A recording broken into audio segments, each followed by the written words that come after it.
Hello everyone, welcome! So as you know, probably from my Instagram, that I have been to Japan. I never really thought I would go to Japan. It's just not one of those countries that was on my immediate travel to list. It was a very, very interesting experience, very unique. That's for sure. I've never been to a country like Japan, never. So what I thought, I'll compile a list of good and bad things that I saw, just to give you an idea of the country, if you want to go there or if you don't want to go there, just a taste of Japan. So yeah, I found these things very, very interesting and I hope you do too. So let's do good first. Here's my first 7 good things. Number 1 is the quality of the food. Oh my gosh. I mean, I've never really been into Japanese food that much. I mean, yeah, like everything they do is just such high quality. Actually, everything they do in that country, not just food, is just, well, it's known for quality, right? I mean, to really experience that was something else. And it's all the little things as well, like all the little sides they have that you didn't even order. They just put it on the side and it goes so well with the rice and this and that. And number 2 is actually cheaper than I thought it would be. I mean, accommodation, okay, it is up there, but maybe it's because I'm from the UK and specifically I'm from a very expensive city in Scotland where our accommodation is so high. If you want good food, you have to pay a lot of money. So I didn't find it that expensive. Like a standard meal would be £6. In the UK, it's like at least 10, 12, 15 pounds. So yeah, I found it okay in that aspect. Like Tokyo was more expensive in the accommodation area. The local trains were okay, but when you wanted to travel to other cities, they were a bit more expensive, but nothing crazy. I mean, I find Singapore to be very expensive. I find the UK to be very expensive. Like Japan is up there, but not top. That's for sure. Number 3, oh my gosh. Okay, I'd heard about this, but to experience it, the respect that people have there, they're just such peaceful, polite people. And I mean, even the workmen that dig the ground or whatever, they're so lovely. The guys we have in the UK, oh my God.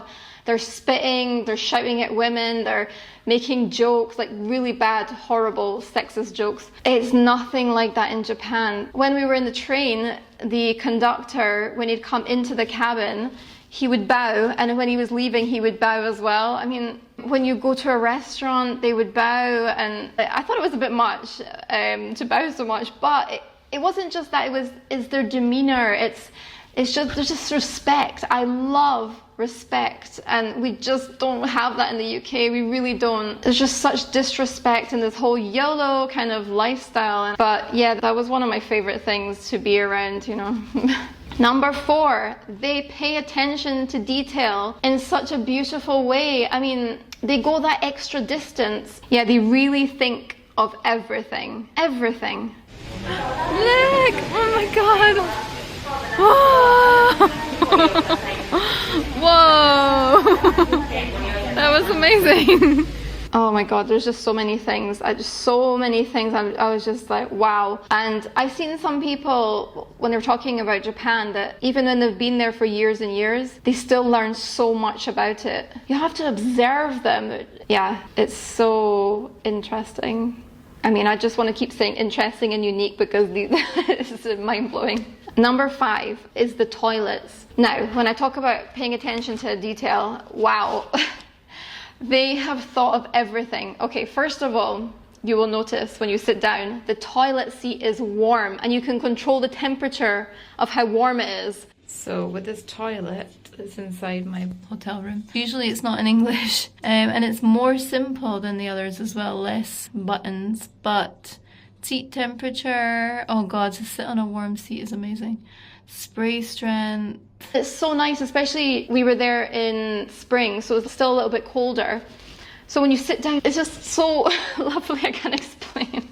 Okay, then they have a little control panel on the side. In like 90% of toilets that I visited, they had this. There's at least 2 different functions for water, like a bidet coming out. Well, one for front, one for back.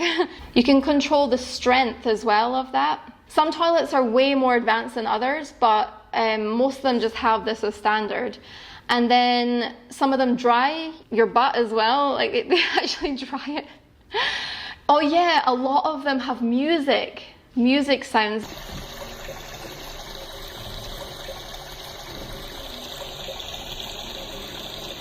And so if you don't want someone to hear you, it just comes on. It feels you sitting on a toilet, and then it starts to play these sounds. It's, oh my God, it's amazing. And then when you stand up, the toilet flushes for you.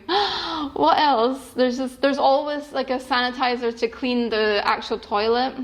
Oh yeah, in one of the toilets in a restaurant. So the toilet was very close to where people sit. I think the normal water sounds or whatever they play when you go to the toilet wasn't enough. So what they did was they had a speaker in the corner. They were playing almost like a scene from a movie where people were talking in a bar and stuff like that. At first I thought, oh, it's maybe the chefs.